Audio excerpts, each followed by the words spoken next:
네, 다시 한 번 더 이 자리에 나오신 여러분 한 분 한 분을 진심으로 환영하고 또 축복합니다. 우리 허브 공동체 예배는요, 매주일 오후 2시 양재 온누리교회 기쁨을 해서 예배 드립니다. 또한 어플리케이션 아이위를 다운받으셔서 허브 대학부를 선택하시거나 인스타그램에서 허브 언더바 워십을 검색하시면 보다 구체적인 안내와 다양한 영적인 컨텐츠들을 만나보실 수 있습니다. 우리 가슴에 손을 얹고 이렇게 고백해 볼까요? 나는 그리스도인입니다. 그리스도인은 예수님의 제자입니다. 나는 예수님의 제자입니다. 나는 예수님을 따르겠습니다. 그래요. 예수님을 따라가는 그런 제자가 되기를요, 간절히 소망합니다. 오늘은 요한복음 20장의 말씀을 가지고 예수님을 따른 사람들 도마라는 제목으로 하나님의 은혜를 함께 나누도록 하겠습니다. 나를 따르라 라는 주제로 우리는 계속해서 예수님의 12제자들을 한 명씩 살펴보고 있습니다. 오늘은 8번째 주인공 바로 도마에 대해 살펴보려고 합니다. 함께 따라해 볼까요? 도마. 오늘도 먼저 한 가지 질문으로 설교를 시작하려고 합니다. 여러분, 도마는 어떤 사람입니까? 여러분에게 도마는 어떤 사람으로 기억되어 있습니까?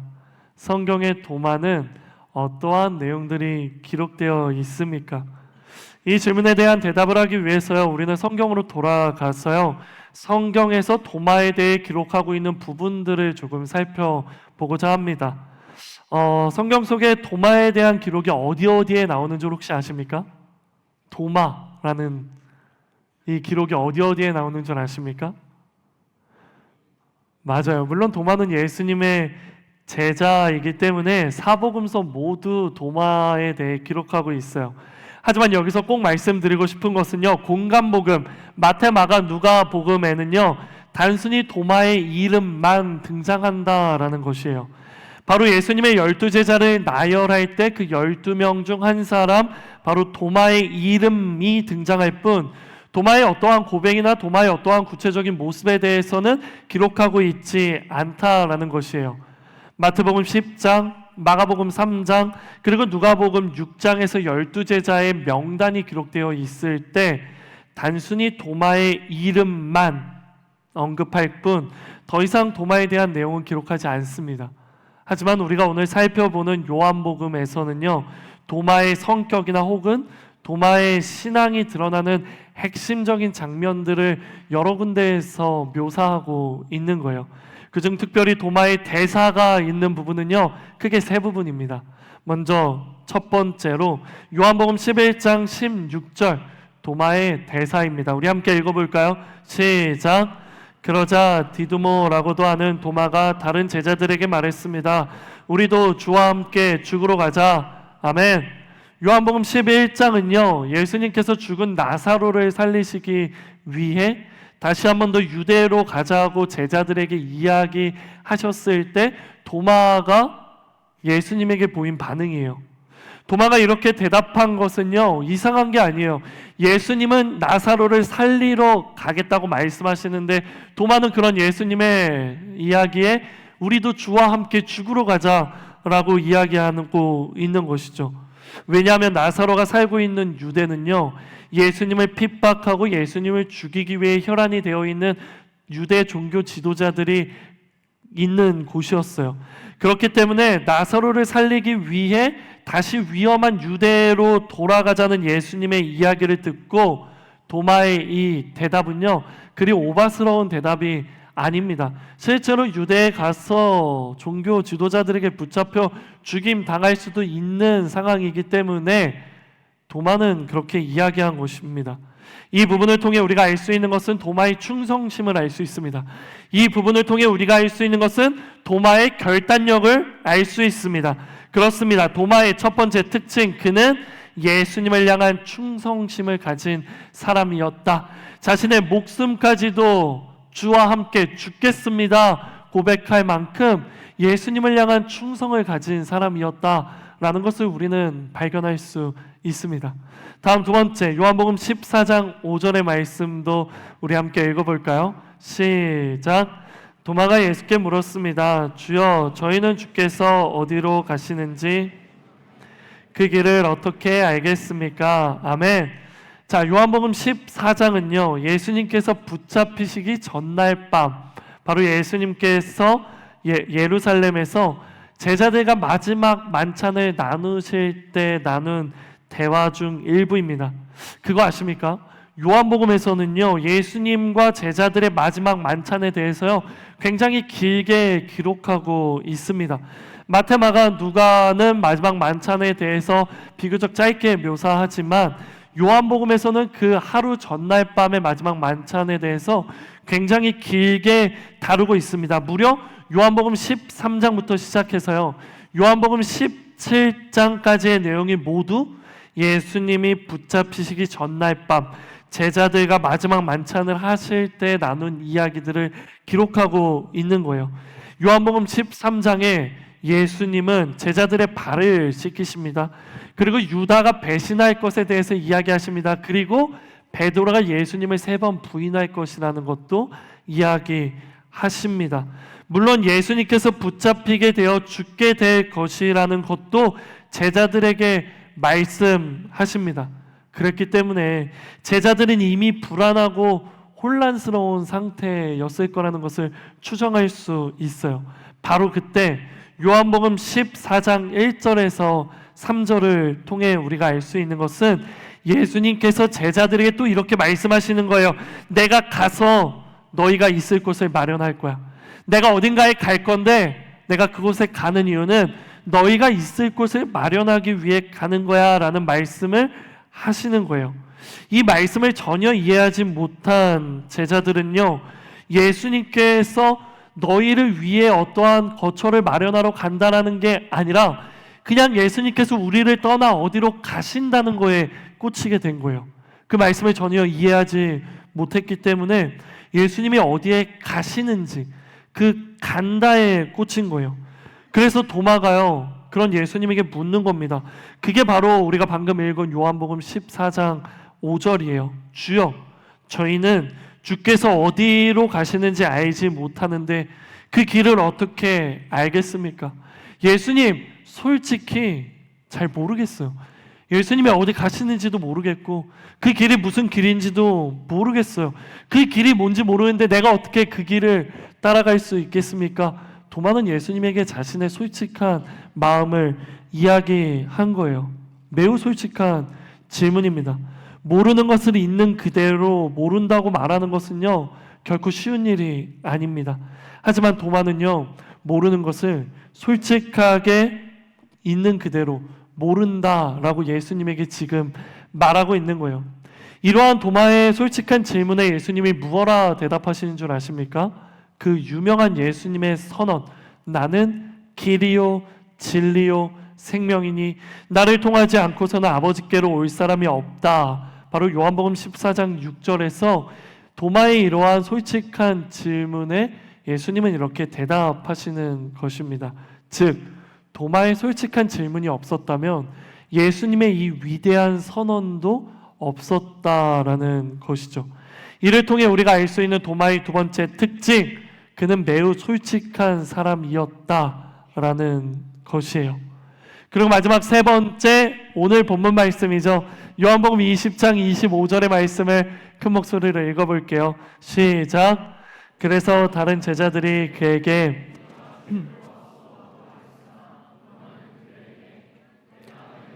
그분의 손에 있는 못자국을 보고 내 손가락을 그 못자국에 넣어보며 내 손을 그분의 옆구리에 넣어보지 않는 한 나는 믿을 수 없소 하고 말했습니다. 아멘.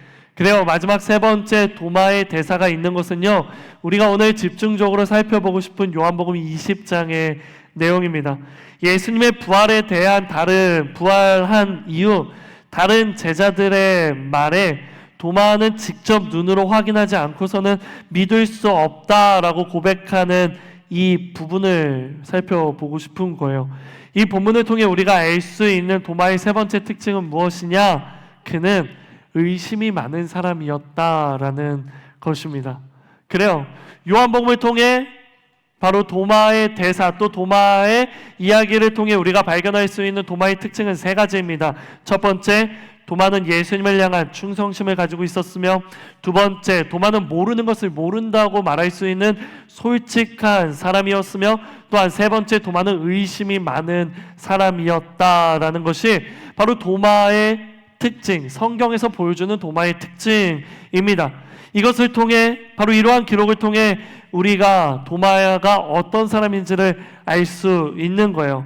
자, 그럼 과연 이러한 특징을 가진 도마의 모습을 통해 우리가 발견할 수 있는 영적인 메시지는 무엇일까요? 오늘도 크게 세 가지에 대해서 함께 나누려고 하는데요. 하나하나 살펴볼 때 하나님의 큰 은혜가 여러분에게 가득하기를 주님의 이름으로 축복합니다. 아멘. 아멘. 먼저 첫 번째입니다. 오늘 본문 24절과 25절의 말씀 다시 한 번 더 큰 목소리로 읽어볼까요? 시작. 12제자 중 하나인 디두모라 불리는 도마는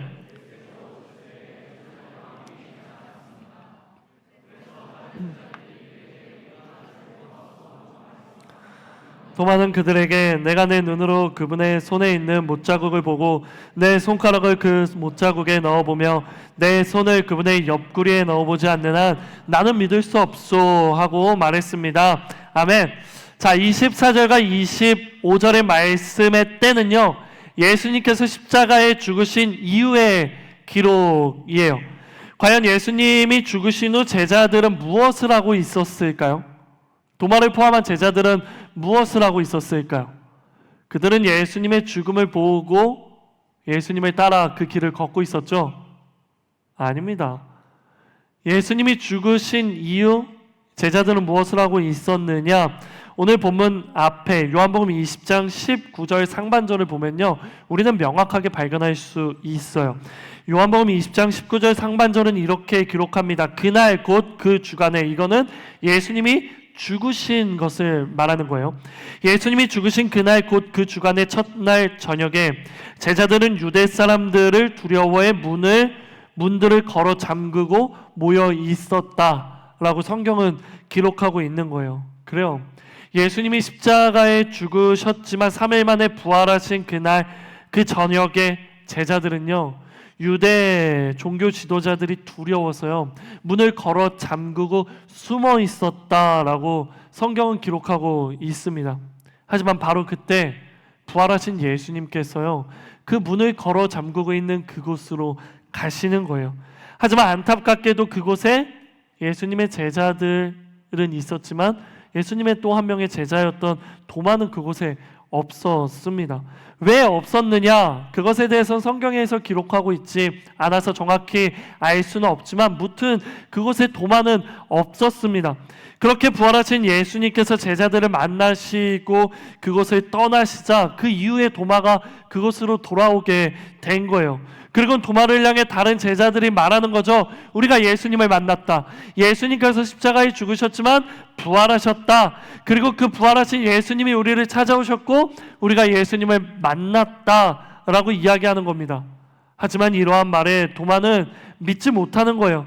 의심합니다. 그래서 이야기합니다. 내가 그분의 손과 옆구리에 내 손가락과 손을 넣어보지 않는 한 나는 믿을 수 없소 라고 도마가 이야기하는 것입니다. 사랑하는 허브 공동체 여러분, 이러한 도마의 말이 여러분에게는 어떻게 들리십니까? 제가 앞에서 이미 말씀드렸듯이 이는 도마가 의심이 많은 사람이었다라는 것을 우리가 유추할 수 있는 본문이라고 말씀드렸어요. 하지만 조금 더 생각해 보면요, 단순히 의심이 많았다는 설명만으로는 조금 부족합니다. 왜냐하면 이는 단순히 의심이 많은 것을 넘어서서요, 구체적인 확인을 원하고 있는 고백이기 때문이에요. 의심이 많다는 것을 또 다른 말로 하면 무엇이냐면 정확한 확인을 중요하게 여긴다라는 이야기가 됩니다. 이를 달리 말하면 어쩌면 의심은 정확한 확인을 위한 과정일 수 있다라는 걸로 우리는 생각할 수 있는 거예요. 다시요. 의심은 정확한 확인을 위한 하나의 과정일 수 있다라고 우리는 생각할 수 있다는 것입니다. 사랑하는 여러분, 여러분에게 물어보고 싶어요. 의심은 나쁜 겁니까? 의심은 죄입니까? 하나님을 의심하는 게 죄입니까? 예수님을 의심하는 게 죄라고 생각하십니까? 저는요, 그렇게 생각하지 않아요. 의심은 나쁜 것이 아닙니다. 의심은요, 자연스러운 것입니다. 의심은 우리가 스스로 가지는 게 아니라 우리가 통제할 수 없는 것, 즉 우리에게 예고 없이 찾아오는 불청객과 같은 것이 의심이라는 거예요. 그렇지 않습니까? 의심을 하고 싶어서 하는 사람이 어디 있습니까? 의심하고 싶지 않지만 의심이 우리를 찾아와 우리의 마음에, 우리의 믿음에 노크하는 거예요. 그렇게 우리의 마음속에 의심이라는 물음표가 생기는 것이죠. 그러므로 이것은 우리의 의도가 담기지 않은 자연스러운 것이지 결코 나쁜 것이라고 할 수 없습니다. 즉 의심은 죄가 아니다라는 것이에요. 하지만 사랑하는 허무공동체 여러분, 그렇다고 의심을 그대로 방치해서는 안 됩니다. 왜인 줄 아십니까? 기억해 주세요. 의심 그 자체는 죄가 아니지만 사단이 우리의 마음에 들락거리는 통로가 될 수 있기 때문입니다. 뭐라고요? 의심 그 자체는 죄가 아니지만 의심을 통로로 사단이 우리의 마음 가운데 들어올 수 있기 때문입니다. 그렇기 때문에 우리는 의심을 방치해서는 안 됩니다. 그렇기 때문에 의심의 물음표가 우리에게 찾아왔을 때 우리는 그것을 방치하지 않아야 합니다. 의심의 물음표를 확신의 느낌표로 바꾸는 것이 중요한 것입니다.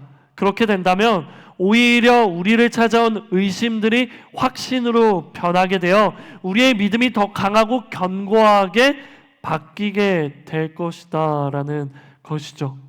이에 대해 제가 너무나도 좋아하는 복음주의 작가 필립 얀시도요, 이렇게 이야기합니다. 의심이 항상 사라지는 것은 아니지만 오히려 그 의심은 당신을 보다 강하게 만들 수 있다. 왜냐하면 의심은 종종 하나님을 보다 깊이 이해할 수 있도록 인도하기 때문이다. 복음주의 작가 필립 얀시의 이야기입니다. 그래요. 의심은요, 하나님을 보다 깊이 있게 이해할 수 있도록 우리를 인도한다는 이 말이 바로 의심의 물음표가 확신의 느낌표를 찍게 한다라는 이야기인 것이에요. 사랑하는 여러분, 여러분에게는 어떠한 의심이 있으십니까? 여러분에게는 어떠한 믿지 못하는 마음이 있으십니까? 마음속 깊은 곳에 외면하며 묻어든 의심들은 어떤 것들이 있습니까? 그것을 꺼내야 합니다.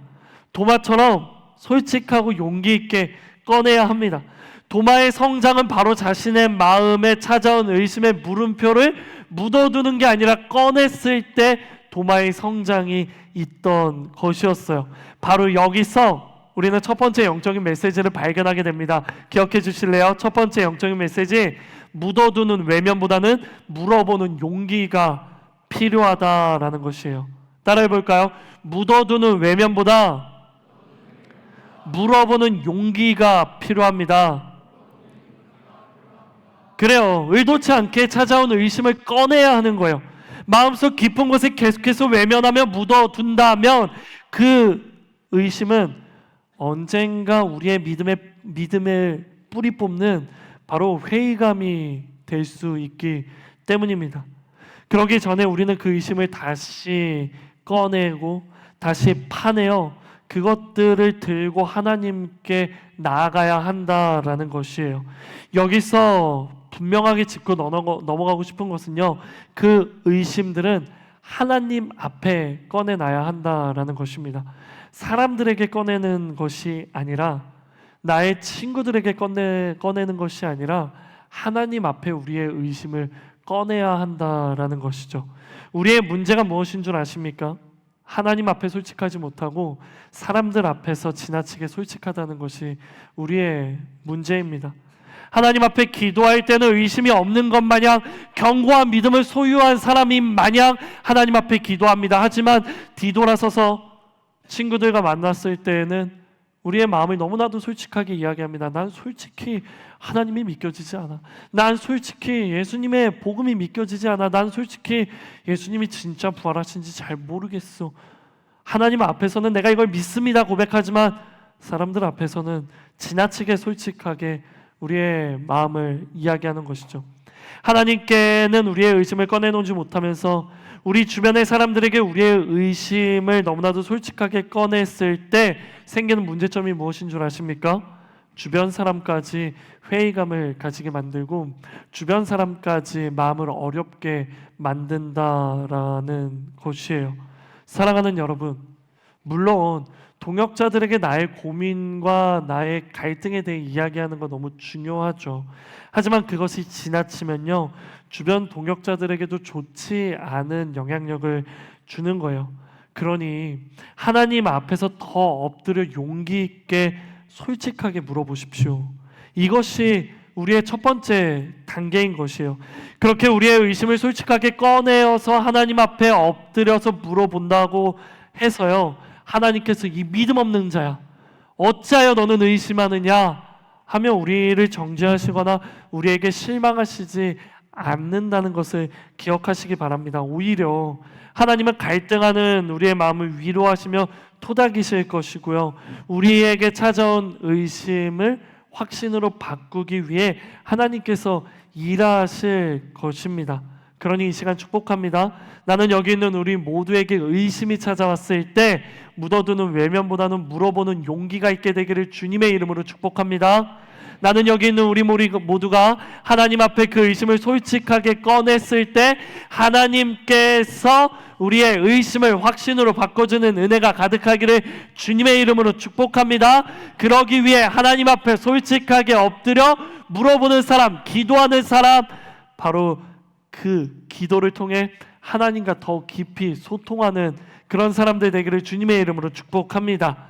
이것이 바로 솔직하고 의심하는 도마를 통해 우리가 발견할 수 있는 첫 번째 영적인 메시지입니다. 두 번째로 넘어가 볼게요. 두 번째는요, 첫 번째 영적인 메시지와 굉장히 긴밀히 연결되어 있어요. 우리에게 의심이 찾아왔을 때 어떻게 하라고 했죠?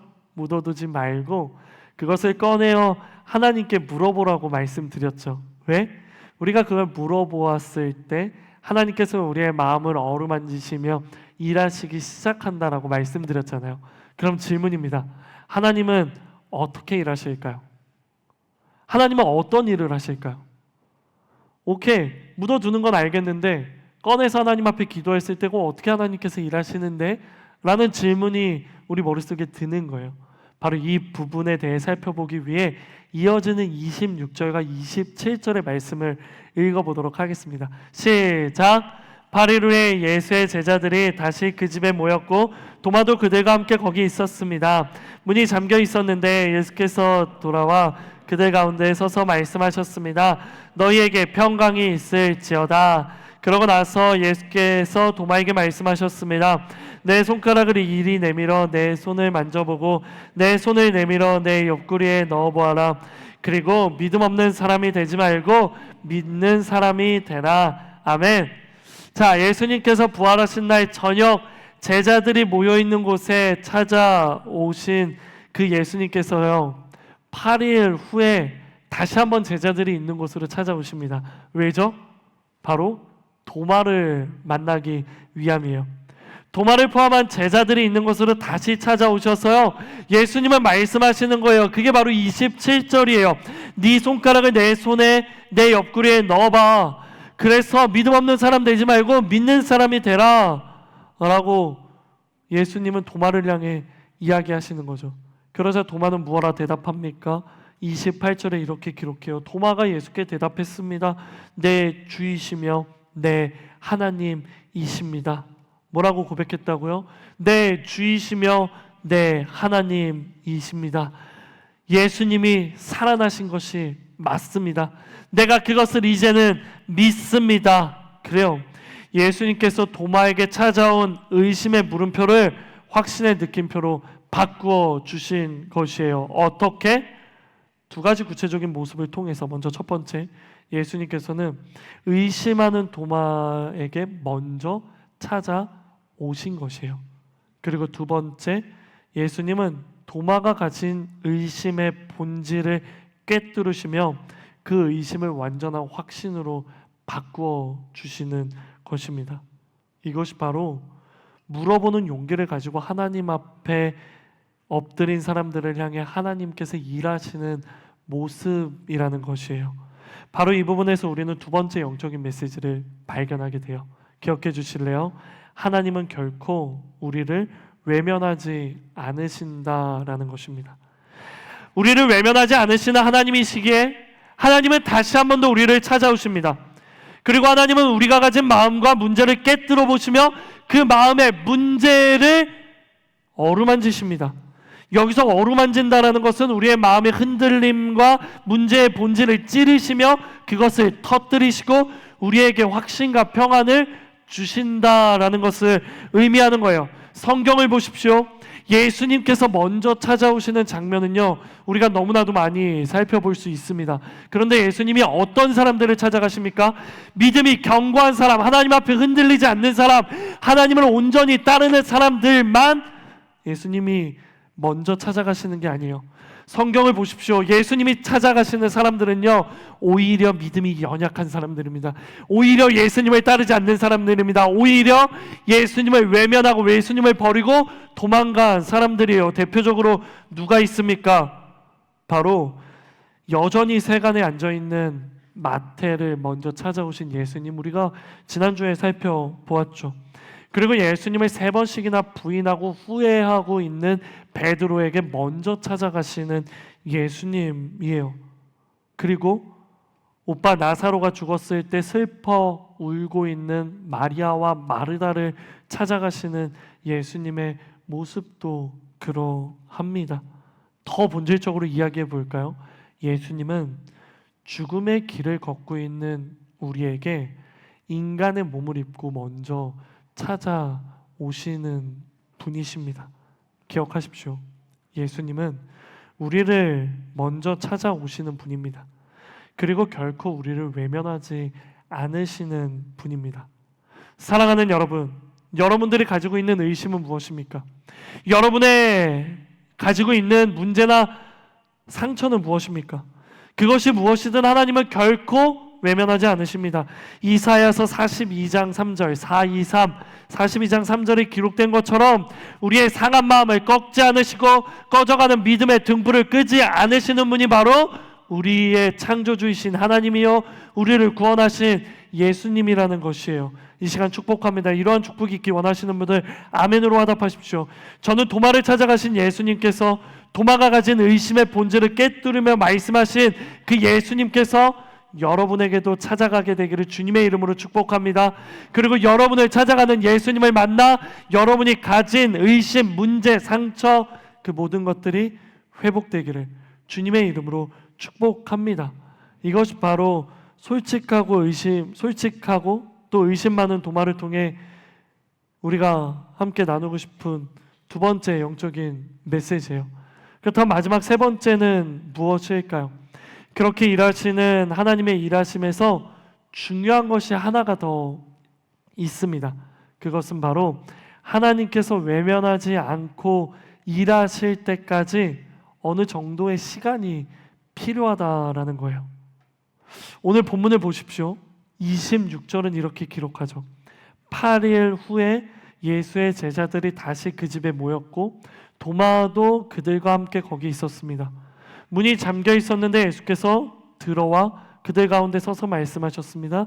너희에게 평강이 있을지어다. 시간의 흐름이 존재해요. 며칠? 8일이라는 시간의 흐름이 존재합니다. 8일.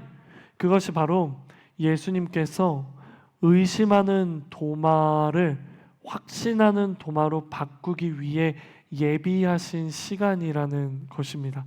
오해하지 마세요. 예수님이 도마가 가진 의심을 확신으로 바꾸기 위해 그 능력을 보충하기 위해 8일이라는 시간이 필요한 게 아니에요.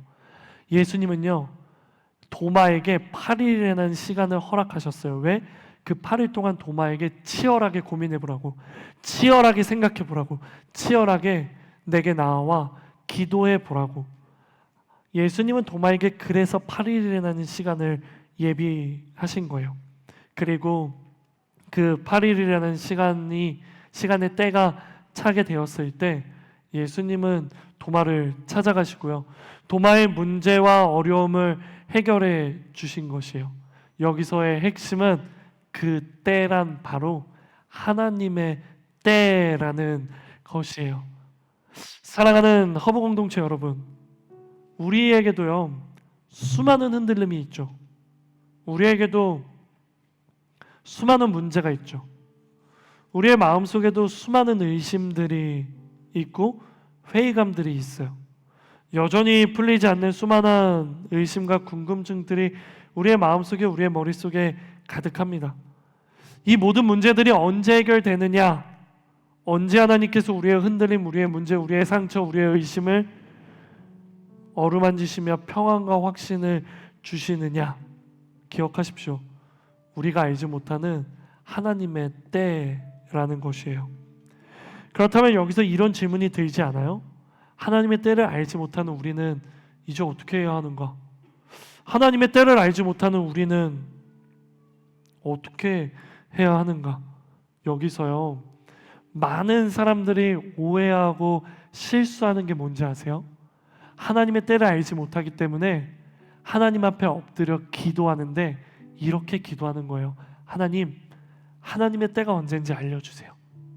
하나님, 내가 가진 문제, 어려움, 그리고 이러한 의심들이 언제 해결되고 언제 풀리게 되는지 하나님의 때가 언제인지를 알려주세요 라고 기도하는 거예요. 죄송하지만 이게 바로 우리가 흔히 하는 실수라는 거예요. 여러분, 이게 왜 실수인 줄 아세요? 이렇게 기도하는 게 왜 실수인 줄 아세요? 왜냐면요, 이렇게 기도해서 우리가 그때를 알게 되었다고 한번 생각해 봅시다. 달라지는 게 있습니까? 하나님의 때가 언젠지를 알게 되었다고 해서 우리에게 달라지는 게 있습니까? 잘 생각해 보세요. 달라지는 때는 하나님의 때가 차서 하나님이 우리의 문제와 상처와 의심을 어루만지시며 평안함과 확신을 주실 때 달라지는 거예요. 하나님의 때가 아직 남았는데 그 앞에서 여전히 문제와 상처와 의심을 가지고 있는 상태에서 한 달 후쯤에 하나님의 때가 차서 그때 바뀌겠구나 라고 했을 때 우리에게 달라지는 게 있습니까? 여전히 믿지 못하고 여전히 의심하고 여전히 상처로 괴로워하는 것밖에 없는 거예요. 그렇기 때문에 그때를 안다고 해서 우리가 할 수 있는 것은 아무것도 없어요. 그렇기 때문에 하나님의 때를 언제인지 정확하게 아는 것은요, 크게 중요하지 않습니다. 그럼 중요한 게 무엇일까요? 진짜 중요한 건 따로 있어요. 그것은 바로 하나님의 때가 찰 때까지요, 그 자리를 지키는 거예요.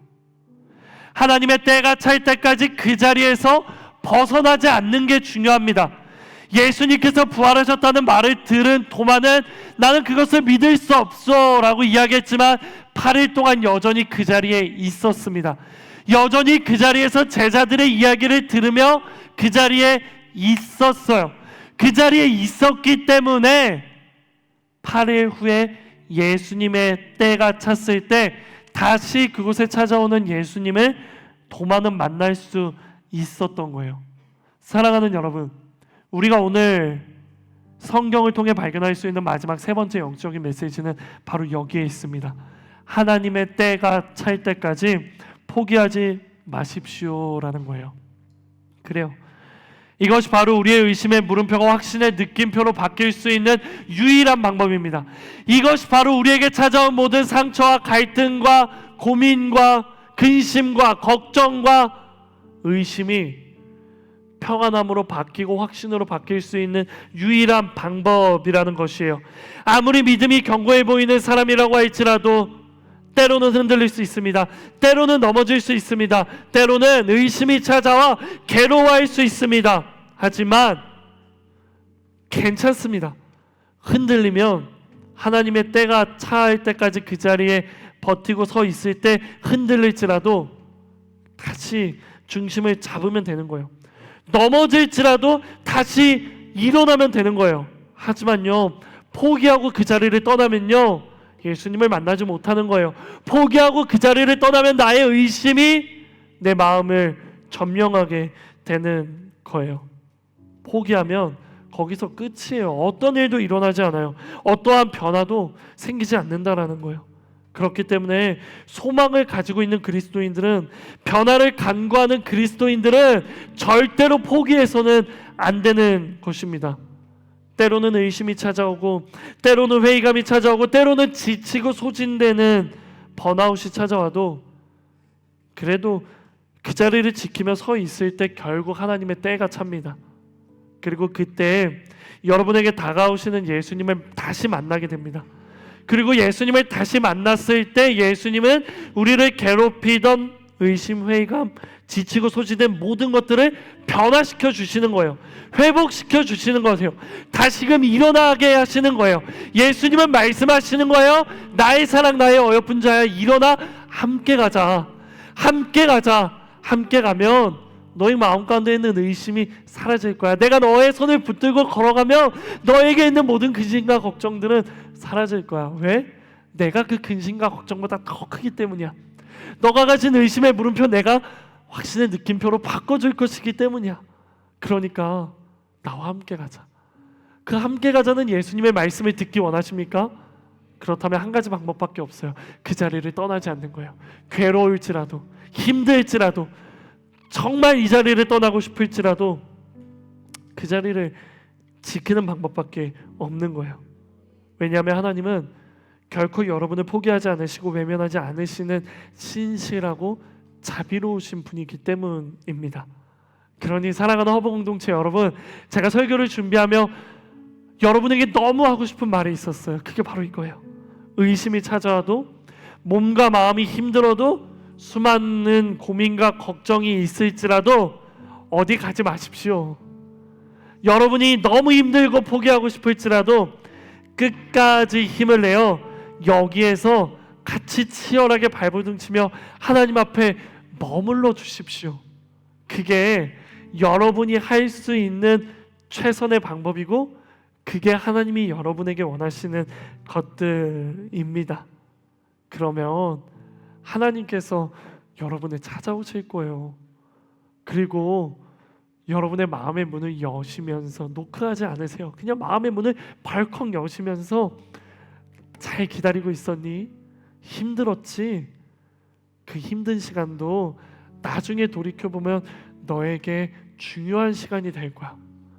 그 중요한 시간이 될 수 있는 이유는 너가 힘들었지만, 너가 도망가고 싶었지만, 너가 여전히 믿겨지지 않았지만 이 자리를 지켰기 때문이란다.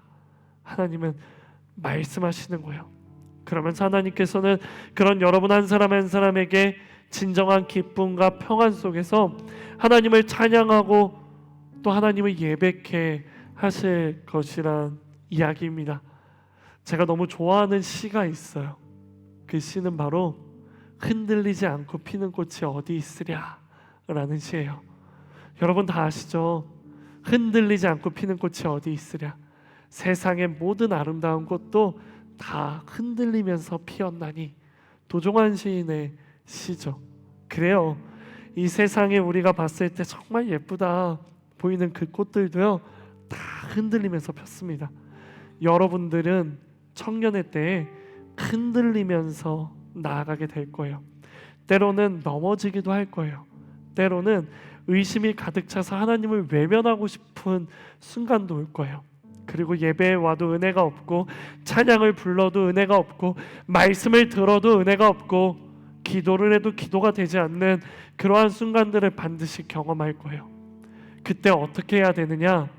하나님은 말씀하시는 거예요. 그 자리에 그냥 있어줘. 그 자리를 떠나지 말아줘. 이 자리에 있기만 하면 내가 다시 올게. 그리고 내가 너의 문을 열게. 그리고 너에게 내가 다시금 그 불을 지펴줄게. 이사야 42장 3절. 하나님은 상한 갈대를 꺾지 않으시고 꺼져가는 등불을 끄지 않으시는 하나님이, 힘들었지? 내가 너에게 새로운 은혜를 줄게. 내가 너에게 다시 일어날 수 있는 그 힘을 줄게. 하나님은 말씀하신다라는 것이에요. 그러니 사랑하는 허브 공동체 여러분, 힘들지라도 이 자리를 떠나지 마십시오. 괴로울지라도 하나님을 포기하지 마십시오. 너무 버거워도 그래도 버티고 기다려 보십시오. 그러면 반드시 하나님의 때가 찰 것이고 하나님의 때 하나님께서 하나님의 방법으로 여러분을 다시 일으키실 것입니다. 그렇게 여러분도 아름다운 꽃 한 송이가 되실 것입니다. 이것이 바로 여러분하고 나누고 싶었던 마지막 세 번째 영적인 메시지입니다. 우리 이제 들은 말씀을 놓고 함께 하나님 앞에 기도하며 나아가기 원합니다. 우리 하나님 앞에 기도할 때 이렇게 기도해 볼까요? 하나님, 때로는 마음이 너무 힘들 때가 있습니다. 때로는 하나님을 향한 수많은 의심이 찾아와 이게 맞나? 라는 생각이 들 때도 있습니다. 하나님, 때로는 하나님을 믿으며 살아가는 것이, 예수님을 따라가는 것이 너무 버거울 때가 있습니다. 하지만 하나님, 내가 이걸 외면하고 묻어두는 게 아니라 하나님 앞에 용기 있게 물어보겠습니다. 하나님, 그래서 우리의 마음을 솔직하게 꺼내보겠습니다. 그렇게 우리가 힘들다고, 버겁다고, 떠나고 싶다고 솔직하게 이야기했을 때 하나님, 우리의 마음을 좀 어루만져 주시옵소서. 하나님, 우리의 마음 가운데 하나님 위로를 더하여 주시옵소서. 우리가 이 자리를 떠나지 않을 수 있도록 우리를 붙잡아 주시옵소서. 우리 이 시간 우리의 힘든 마음, 괴로운 마음 다 하나님 앞에 올려드리며 주님 이름 한 번 부르고 기도하겠습니다. 주여!